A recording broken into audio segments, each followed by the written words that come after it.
정부는 해마다 주식 보유에 따른 대주주 요건을 완화하면서 지속적으로 양도소득세 부과를 강화해 왔는데요. 예정대로라면 올 4월 1일부터는 대주주 요건이 3억 원으로 완화되는 것으로 되어 있었지만 코로나 사태로 폭락한 주식시장을 되살리면서 코스피 3000포인트를 달성한 동학 개미들의 반발로 대주주 요건을 3억 원으로 완화하는 것은 일단 보류되었습니다. 다만 작년 세법 개정안에 포함되어 있던 주식, 채권 등의 양도에 따른 소득을 기존 양도소득에서 금융투자소득으로 분리하여 과세하기로 함에 따라 2023년 1월 1일부터는 대주주 여부에 관계없이 과세 표준에 따라서 금융투자소득세를 부과하기로 예정되어 있습니다. 그래서 오늘은 2022년 12월 31일까지 적용될 대주주 요건 및 양도소득세율과 2023년 1월 1일부터 적용될 금융투자소득세율 및 최근에 단계별로 인하되고 있는 증권거래세율에 대해서 알아보도록 하겠습니다.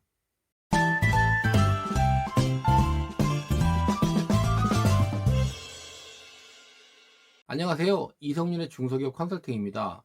먼저 대주주 요건을 보시면요. 보시는 것처럼 대주주는 주식 보유 비율과 주식 보유 금액 두 가지 요건 중 하나를 충족하면 대주주에 해당이 되는데 2020년 4월 1일부터 2021년 3월 31일까지는 주식 보유 비율은 코스피는 1% 이상, 코스닥은 2% 이상, 코넥스와 비상장법인은 4% 이상으로 되어 있었고 주식 보유 금액은 모두 동일하게 10억 원 이상이면 대주주에 해당이 되는 것으로 되어 있었습니다.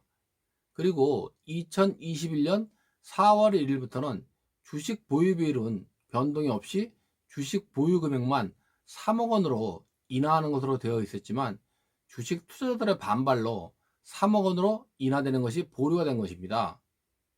코스피 등 상장법인의 주식의 경우에 소액주주인 경우에는 증권거래세만 과세되고 양도소득세는 과세가 되지 않지만 대주주에 해당이 되면 주식 양도 시 양도소득세를 납부해야 하기 때문에 대주주 요건을 완화하는 것에 대해 주식 투자자들의 반발이 심했던 것인데요. 따라서 보유금액 기준 완화가 보류됨에 따라서 2022년 12월까지는 대주주 요건이 완화됨이 없이 대주주의 보유금액 요건은 현행 그대로 10억 원으로 유지가 될 것 같습니다. 다음에는 주식의 양도 시에 납부해야 하는 양도소득세율을 살펴보면 다음과 같습니다. 2022년 12월 31일까지는 대주주인 경우에는 중소기업이 아닌 법인의 주식을 1년 미만 보유하고 양도시에는 30%고 1년 이상 보유했거나 중소기업의 주식의 경우에는 과세 표준이 3억 이하인 경우에는 20%, 과세 표준이 3억 이상인 경우에는 25%의 세율을 적용합니다. 그리고 대주주 아닌 자가 양도하는 중소기업 주식 등은 10%의 세율이 적용됩니다. 지방소득세율 10%는 별도고요. 그리고 2023년 1월 1일부터는 작년에 개정된 세법에 의해서 양도 차익에 대해서는 금융투자소득으로 과세가 되는데요. 금융투자소득세율은 다음과 같습니다. 보시는 것처럼 대주주 여부에 관계없이 과세표준 3억 이하에 대해서는 20%가, 과세표준 3억 초과 금액에 대해서는 25%가 적용됩니다. 역시 지방소득세 10%는 별도고요. 다만 상장 주식의 경우에는 금융투자소득에 대해서 5천만 원의 기본 공제가 적용이 됩니다. 비상장 주식의 경우에는 변동 없이 250만 원의 기본 공제가 적용되고요. 그리고 주식의 매매 시에는 대주주 여부나 상장 여부에 관계없이 증권거래세를 납부해야 하는데요.